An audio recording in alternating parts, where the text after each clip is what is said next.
कामाख्या मंदिर के 30 रहस्यमयी रहस्य। क्या सचमुच भारत में एक ऐसा मंदिर है जहां देवी की कोई मूर्ति नहीं, बल्कि केवल एक प्राकृतिक योनि पीठ की पूजा होती है? क्या वास्तव में वहां एक ऐसा पवित्र पत्थर है जो सदियों से बिना किसी दिखाई देने वाले स्रोत से हमेशा जल से भींगा रहता है? क्या यह केवल आस्था है या इसके पीछे कोई ऐसा रहस्य है जिसने आज तक लाखों लोगों को आश्चर्य में डाल रखा है? असम की राजधानी गुवाहाटी के नीलांचल पर्वत पर स्थित कामाख्या मंदिर केवल एक प्रसिद्ध शक्तिपीठ ही नहीं बल्कि भारत के सबसे रहस्यमय धार्मिक स्थलों में भी गिना जाता है। हर वर्ष लाखों श्रद्धालु, साधक और पर्यटक यहाँ पहुँचते हैं। कोई माता का आशीर्वाद लेने आता है, कोई अपनी मनोकामना पूरी करने की आशा लेकर, तो कोई उन रहस्यों को जानने जिनकी चर्चा सदियों से होती चली आ रही है। लेकिन कामाख्या केवल एक मंदिर ही नहीं है, यह शक्ति, सृष्टि और प्रकृति के उस स्वरूप का प्रतीक माना जाता है जिसे भारतीय परंपरा में अत्यंत पवित्र स्थान प्राप्त है। मान्यता है कि जब भगवान शिव माता सती के शरीर को लेकर विचरण कर रहे थे, तब भगवान विष्णु ने अपने सुदर्शन चक्र से सती के शरीर के अनेक भाग किए। जहाँ-जहाँ वे अंग गिरे, वहाँ शक्तिपीठ स्थापित हुए। लोक मान्यता के अनुसार कामाख्या वह स्थान है जहाँ माता सती का योनि भाग गिरा था। इसी कारण यहाँ देवी की प्रतिमा नहीं बल्कि योनि पीठ की पूजा होती है। रहस्य एक, यहाँ देवी की मूर्ति क्यों नहीं है? जब कोई पहली बार कामाख्या मंदिर पहुँचता है, तो सबसे पहले उसे एक बात चौंका देती है। मंदिर के गर्भगृह में देवी की कोई प्रतिमा दिखाई नहीं देती। श्रद्धालुओं को लगभग 50 सीढ़ियाँ नीचे उतरकर एक गुफा जैसे गर्भगृह में पहुँचना पड़ता है। वहाँ दीपकों की हल्की रोशनी, पत्थरों पर जमी नमी और गहरा आध्यात्मिक वातावरण मन को एक अलग अनुभूति देता है। गर्भगृह के मध्य में लाल भूरे रंग का एक प्राकृतिक शिलाखंड भी है, जिसके बीच में एक प्राकृतिक दरार है, यही योनिपीठ कहलाता है। इसी स्थान पर श्रद्धालु माथा टेकते हैं और इसे देवी का साक्षात स्वरूप मानते हैं। रहस्य दूसरा, यह पवित्र पत्थर हमेशा भींगा क्यों रहता है? सबसे आश्चर्य बात यह है कि यह शिलालेख वर्ष भर नम रहता है। इसके ऊपर से लगातार जल बहता रहता है। गर्मी, सर्दी हो या वर्षा, जल का प्रवाह बना रहता है। कई लोगों ने यह जानने का प्रयास किया कि यह जल आता कहाँ से है। कुछ भूवैज्ञानिकों का मानना है कि यह किसी भूमिगत जल स्रोत से जुड़ा हो सकता है, जबकि अनेक श्रद्धालु इसे देवी का दिव्य शक्ति का प्रतीक मानते हैं। अब तक ऐसा कोई स्पष्ट प्रमाण सामने नहीं आया जिसने इस जल के स्रोत को निश्चित रूप से सिद्ध कर दिया हो। यही बात है कि इस स्थान को और भी रहस्यमय बना देती है। तीसरा रहस्य यह है कि नीलांचल पर्वत का नाम कैसे पड़ा? जिस पर्वत पर कामाख्या मंदिर स्थित है, उसे नीलांचल पर्वत कहा जाता है। इसके नाम को लेकर भी कई कथाएं प्रचलित है। एक मान्यता के अनुसार देवी की दिव्य शक्ति के प्रभाव से इस पर्वत का रंग कभी नीला दिखाई पड़ता है, इसलिए इसका नाम नीलांचल पर्वत पड़ा। दूसरी परंपरा इसे भगवान शिव और शक्ति की उपस्थिति से जोड़ती है। आज भी जब सूर्योदय या सूर्यास्त के समय सूर्य की किरणें इस पर्वत पर पड़ती है, तो पूरा क्षेत्र अत्यंत दिव्य और मनोहारी दिखाई देता है। रहस्य चौथा, कामाख्या नाम कैसे पड़ा? कहा जाता है कि काम का अर्थ इच्छा और आख्या का अर्थ पूर्ण होना या प्रकट होना है। लोक विश्वास है कि यहाँ सच्चे मन से मांगी गई मनोकामना पूरी होती है। इसी कारण इस स्थान का नाम कामाख्या पड़ा। इसी विश्वास के कारण हर वर्ष लाखों श्रद्धालु यहाँ पहुँचते हैं। कोई संतान की कामना करता है, कोई सुख समृद्धि की, तो कोई मानसिक शांति की। रहस्य 5, यहाँ का वातावरण अलग क्यों महसूस होता है? जो लोग कामाख्या मंदिर की यात्रा कर चुके हैं, उनमें से अनेक बताते हैं कि गर्भगृह में प्रवेश करते ही उन्हें एक अलग प्रकार की शांति और ऊर्जा का अनुभव होता है। कुछ लोग इसे आध्यात्मिक अनुभूति मानते हैं, जबकि कुछ इसे प्राकृतिक वातावरण और सदियों पुरानी धार्मिक परंपरा का प्रभाव बताते हैं। विज्ञान इस अनुभव को व्यक्तिगत भावना मानता है, जबकि श्रद्धालु इसे देवी की कृपा का प्रत्यक्ष अनुभव कहते हैं। लेकिन यह तो केवल शुरुआत थी। अब आगे हम जानेंगे उस रहस्य के बारे में जिसने कामाख्या मंदिर को पूरी दुनिया में सबसे अलग पहचान दी। आखिर हर वर्ष 3 दिनों के लिए मंदिर के कपाट क्यों बंद कर दिए जाते हैं? अम्बुबाची मेले का वास्तविक रहस्य क्या है और 3 दिन बाद गर्भगृह से निकलने वाला लाल वस्त्र श्रद्धालुओं के लिए इतना पवित्र क्यों माना जाता है? अब तक आपने जाना कि कामाख्या मंदिर में देवी की कोई प्रतिमा नहीं है, बल्कि एक प्राकृतिक योनिपीठ की पूजा होती है और वहां बहने वाला जल आज भी लोगों के लिए रहस्य बना हुआ है। लेकिन अब जिस रहस्य की बात होने जा रही है, उसने सदियों से पूरे भारत का ध्यान अपनी ओर खींचा है। रहस्य 6, अम्बुबाची मेला क्या है? हर वर्ष जून के महीने में कामाख्या मंदिर के कपाट लगातार 3 दिनों के लिए बंद कर दिए जाते हैं। इन 3 दिनों में ना पूजा होती है, ना आरती, ना घंटियाँ बजती है और ना ही सामान्य श्रद्धालुओं को गर्भगृह में प्रवेश करने दिया जाता है। मंदिर प्रशासन और स्थानीय परंपरा के अनुसार इन दिनों देवी विश्राम करती हैं। इस पर्व को अम्बुबाची कहा जाता है। यह उत्सव केवल धार्मिक आयोजन नहीं बल्कि प्राकृतिक की सृजन शक्ति के समान का प्रतीक माना जाता है। रहस्य 7 लाल वस्त्र का रहस्य। 3 दिन बाद जब मंदिर के द्वार दोबारा खुलते हैं तब गर्भगृह में रखा गया सफेद वस्त्र लाल रंग से भींगा हुआ मिलने की परंपरा का उल्लेख मिलता है। इस वस्त्र को अम्बुबाची वस्त्र कहा जाता है। श्रद्धालु इसे देवी का आशीर्वाद मानकर अपने घर ले जाते हैं। अनेक लोगों का विश्वास है कि यह वस्त्र सुख, समृद्धि और रक्षा का प्रतीक है। वहीं इस पर विभिन्न धार्मिक मान्यताएं और अलग-अलग व्याख्याएं भी प्रचलित है। 8वां रहस्य ब्रह्मपुत्र का जल लाल क्यों दिखाई देता है? अम्बुबाची पर्व के दौरान कई श्रद्धालु दावा करते हैं कि ब्रह्मपुत्र नदी के कुछ हिस्सों का जल लालिमा लिए हुए दिखाई देता है। कुछ वैज्ञानिक इसे मानसून के दौरान लाल मिट्टी, खनिजों और प्राकृतिक अवसादों के कारण होने वाली घटना मानते हैं। वहीं अनेक श्रद्धालु इसे देवी की शक्ति का दिव्य संकेत मानते हैं। इस विषय पर आस्था और वैज्ञानिक व्याख्याएं दोनों मौजूद है। रहस्य 9 कामाख्या को तंत्र साधना का सबसे बड़ा केंद्र क्यों माना जाता है?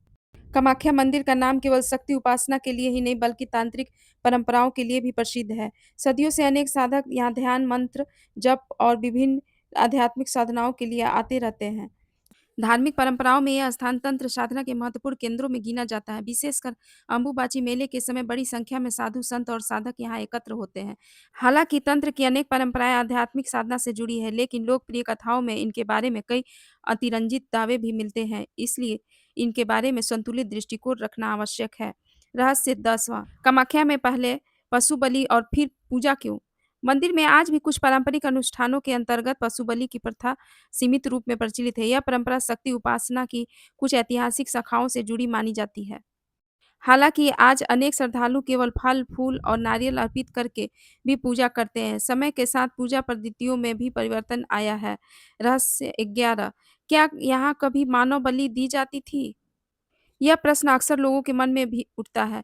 कुछ स्थानीय ग्रंथों, लोक कथाओं और ऐतिहासिक उल्लेखों में मानव बलि जैसी कथाएं भी मिलती हैं।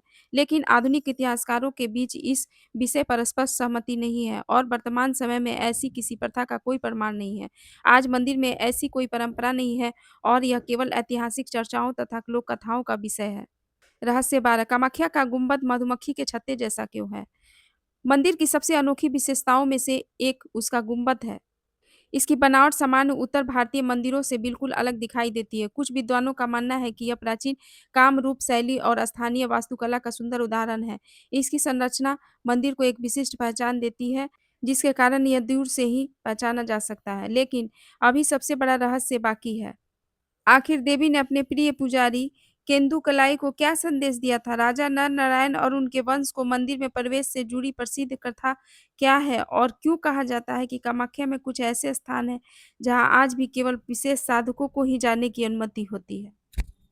अब तक आपने कामाख्या मंदिर के कई ऐसे रहस्य जाने जिसके बारे में सुनकर हर श्रद्धालु आश्चर्यचकित रह जाता है। लेकिन अब हम उन कथाओं की ओर बढ़ते हैं जो सदियों से इस मंदिर की पहचान का हिस्सा रही है। रहस्य 13वां देवी ने अपने प्रिय पुजारी केंदुकलाई को क्या दर्शन दिए थे? लोक कथाओं के अनुसार बहुत समय पहले कामाख्या मंदिर में केंदुकलाई नाम के एक अत्यंत समर्पित पुजारी सेवा करते थे। कहा जाता है कि उनकी भक्ति इतनी गहरी थी कि देवी समय-समय पर उन्हें दिव्य स्वरूप में दर्शन देती थी। यह अनुभव केवल उनके लिए ही था और इसे अत्यंत गोपनीय माना जाता था। 14वां रहस्य राजा नर-नारायण की जिज्ञासा। एक दिन कामरूप के राजा नर-नारायण को इस रहस्य का पता चला। उन्होंने इच्छा व्यक्त की कि वे भी देवी के दिव्य दर्शन करना चाहते हैं। पुजारी ने उन्हें समझाया कि यह साधारण दर्शन नहीं है और देवी की अनुमति के बिना ऐसा करना उचित नहीं होगा। लेकिन राजा अपनी जिज्ञासा पर नियंत्रण नहीं रख सके। रहस्य 15 पर्दे के पीछे छिपा राजा। लोक कथा के अनुसार एक रात जब पुजारी देवी की आराधना कर रहे थे, राजा चुपचाप गर्भगृह के पास एक स्थान पर छिप गए। उनका उद्देश्य देवी के दिव्य स्वरूप को देखना था। कुछ ही क्षणों बाद वातावरण बदलने लगा। गर्भगृह में अद्भुत सुगंध फैल गई, दीपकों की लौ तेज हो उठी और चारों ओर गहरा सन्नाटा छा गया। रहस्य 16 देवी का क्रोध। कहा जाता है कि देवी ने तुरंत जान लिया कि कोई उनकी आज्ञा का उल्लंघन कर रहा है। लोक विश्वास के अनुसार देवी अत्यंत क्रोधित हुई। कथा में वर्णन मिलता है कि पुजारी केंदुकलाई को अपनी प्रतिज्ञा निभाने में असफल होने का दंड मिला और उनका जीवन वहीं समाप्त हो गया। यह धार्मिक लोक कथा है जिसे श्रद्धालु देवी की मर्यादा और अनुशासन का संदेश मानते हैं। रहस्य 17 राजा को मिला श्राप। इसी कथा में आगे कहा जाता है कि देवी ने राजनारायण को भी कठोर चेतावनी दी। लोक मान्यता है कि उनके वंशजों को मंदिर में प्रवेश न करने का श्राप मिला। आज भी इस कथा का उल्लेख स्थानीय परंपराओं में किया जाता है। हालांकि इतिहासकार इसे धार्मिक लोक कथा के रूप में देखते हैं और इसके ऐतिहासिक प्रमाणों पर अलग-अलग मत है। रहस्य 18 भैरव उमानंद का रहस्य। शक्ति परंपरा में प्रत्येक शक्तिपीठ के साथ एक भैरव का संबंध माना जाता है। कामाख्या मंदिर के भैरव को उमानंद कहा जाता है। मान्यता है कि कामाख्या की यात्रा तब तक पूर्ण नहीं मानी जाती जब तक श्रद्धालु भैरव उमानंद के दर्शन न कर ले। ब्रह्मपुत्र नदी के बीच स्थित उमानंद मंदिर आज भी लाखों श्रद्धालुओं के आकर्षण का केंद्र है।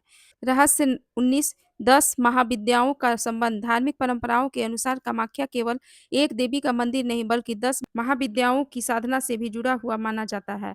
इसी कारण नीलांचल पर्वत पर कई छोटे-छोटे मंदिर स्थित हैं जहां विभिन्न देवियों की आराधना की जाती है। श्रद्धालु इसे शक्ति उपासना का अत्यंत महत्वपूर्ण केंद्र मानते हैं। रहस्य 20 लाल वस्त्र का प्रसाद क्यों दिया जाता है? कामाख्या मंदिर में प्रसाद के रूप में लाल वस्त्र या लाल धागा प्राप्त होना विशेष माना जाता है। श्रद्धालु का विश्वास है कि यह केवल कपड़ा नहीं बल्कि देवी के आशीर्वाद का प्रतीक है। बहुत से लोग इसे अपने घर के पूजा स्थान पे रखते हैं, जबकि कुछ इसे यात्रा के दौरान अपने साथ रखते हैं। लेकिन अभी सबसे बड़ा रहस्य बाकी है। क्या सचमुच कामाख्या मंदिर के आसपास आज भी ऐसे स्थान हैं जहां केवल सिद्ध साधकों को ही जाने की अनुमति होती है? क्या नीलांचल पर्वत के नीचे प्राचीन गुप्त सुरंगें होने की कथाएं सच है? और क्यों कहा जाता है कि इस मंदिर की आध्यात्मिक शक्ति रात के समय और भी अधिक प्रभावशाली मानी जाती है? अब तक आपने कामाख्या मंदिर के अनेक रहस्यों के बारे में जाना, लेकिन अब हम उन अंतिम रहस्यों की ओर बढ़ते हैं, जिनकी चर्चा आज भी श्रद्धालुओं, इतिहासकारों और शोधकर्ताओं के बीच होती है। रहस्य 21 क्या कामाख्या में गुप्त साधनाएं होती हैं?